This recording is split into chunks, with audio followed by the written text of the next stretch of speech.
सबसे पहले तो चलें इसी डेवलपमेंट पे बात कर लेते हैं। मैं इस डेवलपमेंट को थोड़ा सा पॉलिटिकल प्रोसेस के हवाले से डिस्कस करना चाहता हूं कि अब ये जो नून लीग ने पिछले कुछ अरसे में उनका जो एक पॉलिटिकल कैपिटल था वो न सिर्फ दाव पे लगा बल्कि वो गया भी, चाहे वो पीडीएम की गवर्नमेंट की सूरत में हो या मौजूदा गवर्नमेंट की सूरत में हो। और नून लीग ने बड़ा सफ़र किया है अपने वोट बैंक को लेकर। अब ये एक सीरीज़ ऑफ रिवाइवल है और उसकी एक बड़ा अहम ये हिस्सा था जो कल नवाज शरीफ साहब ने अबूर किया। इम्पैक्ट क्या देख रहे हैं आप? क्या वो इम्पैक्ट देख रहे हैं जो एक्सपेक्ट कर रही है नून लीग के नवाज शरीफ साहब के आने के बाद होगा, या फिर मामला मुख्तलिफ होंगे? देखिए, नवाज शरीफ का तो एहा हो गया है, लेकिन उनकी मकबूलियत का, उनकी जमात की मकबूलियत का एहा जो है ये कभी सवालिया निशान है। जो फरवरी के इंतखाबात हुए उसमें हमने देखा कि उसमें तो इतनी पजीराई नहीं मिल सकी नून लीग को, हालांकि बहुत ज्यादा इनको मदद मिल रही थी और इनके जो मुखालफीन थे वो बिल्कुल रस्सियों पे थे, उनके हाथ पैर बांध कर इनके आगे डाल दिया गया था। लेकिन उसके बावजूद भी आप देखें कि नून लीग जो थी उनकी मुतासिरकुन जो थी कारकर्दगी नहीं थी। लोगों का ख्याल था कि नवाज शरीफ साहब वापस आएंगे, बैरून मुल्क से कैंपेन को लीड करेंगे। उनकी पूरी कैंपेन का जो महवर था वो नवाज शरीफ साहब थे। यानी कि ये कहा जा रहा था कि पाकिस्तान को नवाज दो, उनको चौथी मरतबा वज़ीर-ए-आज़म बनने की बात हो रही थी। मरियम साहिबा को एज अ क्राउड पुलर लेकर लाया गया था, लेकिन हमने देखा कि उनकी उड़ान नहीं भरी। अब मतलब सदर बनने के बाद मतलब कोई ऐसी चीज तो नहीं हुई है कि जो अनहोनी हुई हो। पहले मतलब बरसा बरस तक सदर रहे और मैं हमेशा कहता हूँ कि पाकिस्तान की 21वीं सदी की सियासत पे जो है वो 20वीं सदी मुसल्लत है। तो बहुत बारह के आजमाए हुए लोग हैं और इनसे अगर आप ये तवक्को करें कि कोई जुदा करके दिखाएंगे, कोई बिल्कुल नई चीज करके दिखाएंगे, तो मेरे ख्याल में एक बड़ी अजीबोगरीब सी ख्वाहिश होगी या तमन्ना होगी।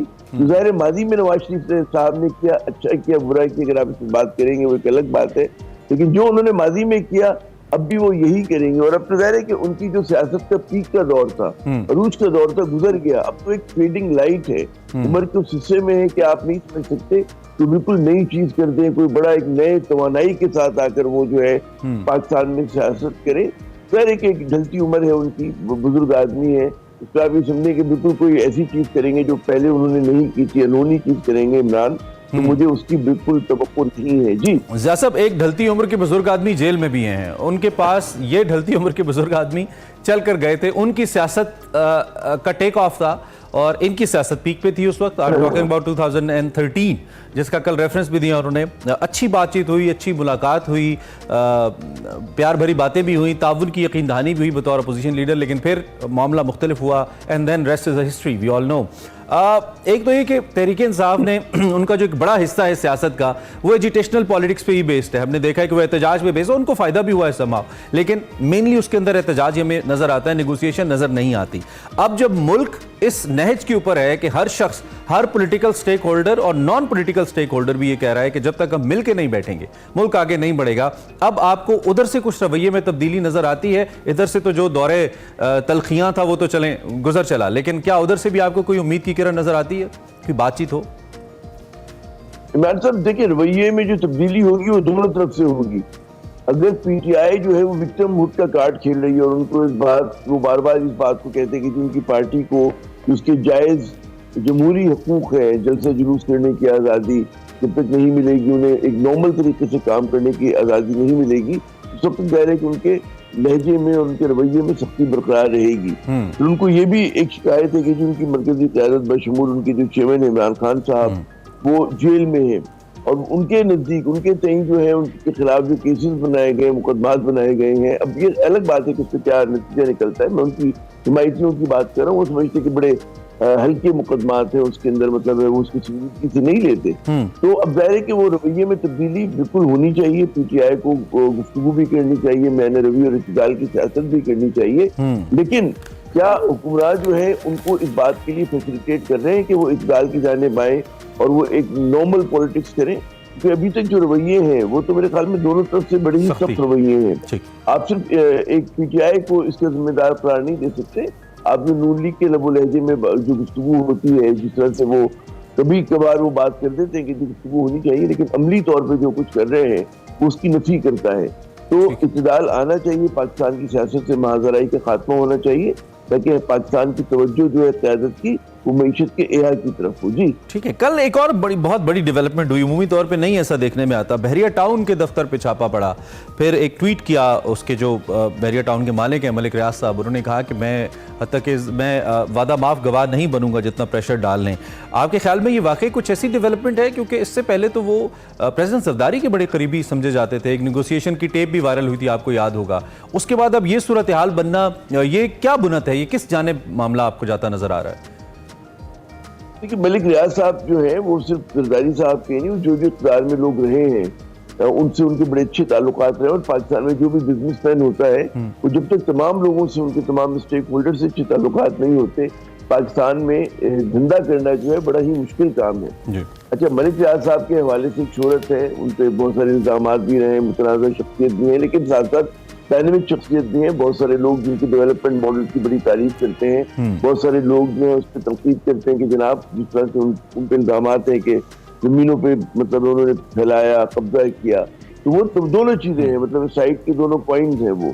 अब यहाँ पर जो है मतलब है, ये तो his word against the word of his rivals वाली बात है कि उनका एक कहना है कि जी अलकादिर ट्रस्ट में उनके ऊपर जो है दबाव डाला जा रहा है कि वो चेयरमैन इमरान खान की पीटीआई के चेयरमैन उनके खिलाफ जो है वो अपनी बयान दे, वादा माफ गवाह बने।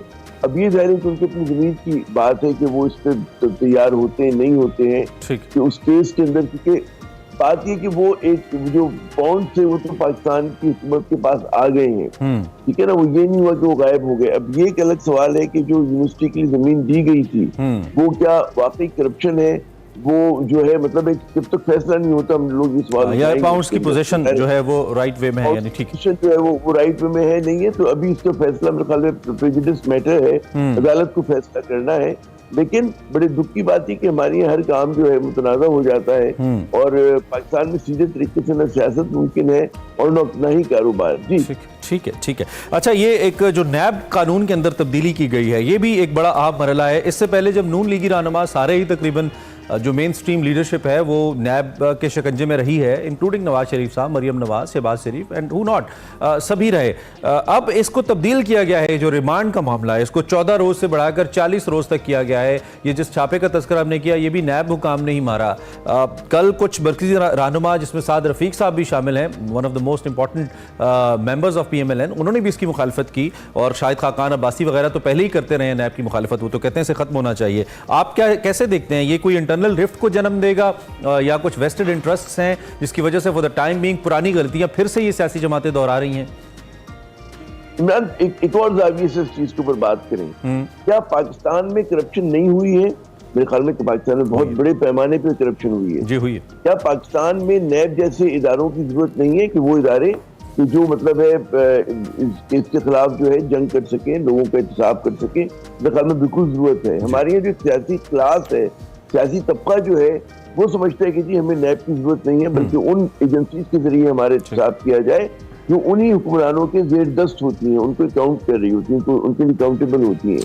तो नैब की जरूरत तो है। अच्छा, फिर एक और बड़ा एक मजेदार बात है, क्या मुझे बताइए कि जो कानून साजी पहले दिन से जब से PDM आई है, नैब में ही तरमीम की जा रही है। आपने तो कोई और अच्छी कानून साजी करते हुए देखा? इनकी क्या कानून साजी हो रही है? या तो मतलब है इज़हार राय का गला घोट दो या नैब को तब्दील कर दो, मुसलसल तब्दील कर रहे हैं और परफेक्ट लॉ नहीं मिल रहा है इनको। क्यों नहीं मिल रहा? आप मुझे बताएं, नैब कितने फीसद पाकिस्तानियों का मसला है? एक सवाल है, मतलब है इसका कहते हैं ना 0.001% लोगों का भी मसला नहीं है, चंद 100 चंद हजार लोगों का मसला है 25 करोड़ के मुल्क में। 200-250 लोगों का मसला है ना जी। वही ना, मैं वही तो कह रहा हूँ, 200-250, 300, 400, 500। तो आप ये देखिए, इनकी तरजीहात तो देखिए इन लोगों की। ठीक है, कि पहले जो राउंड में PDM हुकूमत ने आके जो उसमें अमेंडमेंट्स की, उसमें तरमीम की, वो अपने हक में की, अपने फायदे में की। उन्होंने नैब के कानून को बिल्कुल अपने हक में मोड़ लिया। अब ज़ाहिर है कि अब क्योंकि निकल गए उससे, तो अब ज़ाहिर है कि इन्होंने 14 किया था, इनके मुखालफीन उसकी जद में 40 करें, 90 करें, फर्क कोई नहीं पड़ता। हमारे इदारे को ऑटोनमस होना चाहिए, ताकि इंडिपेंडेंट तरीके से वो जो ताकतवर 62 लोग हैं उनका एहतसाब कर सके। ठीक है, तो मैं तो जाती तौर पे बड़े ही नैब के हक में हूँ और नैब को मजबूत करने के और उसको खुद मुख्तार करने के हक में हूं, ताकि इसका गलत इस्तेमाल भी ना हो। ऑटोनमस स्टेटस उसका हो और उसके बाद डेफिनेटली हम उसके हक में हैं, हम चाहते हैं कि एहतसाब हो। बिल्कुल ठीक है। आमिर ज़िया साहब, आपके वक्त का बहुत शुक्रिया, आपने अपना सियासी तजिया हमारे सामने रखा। साफ़ी आमिर ज़िया साहब अपनी राय से हमें आगाह कर रहे थे।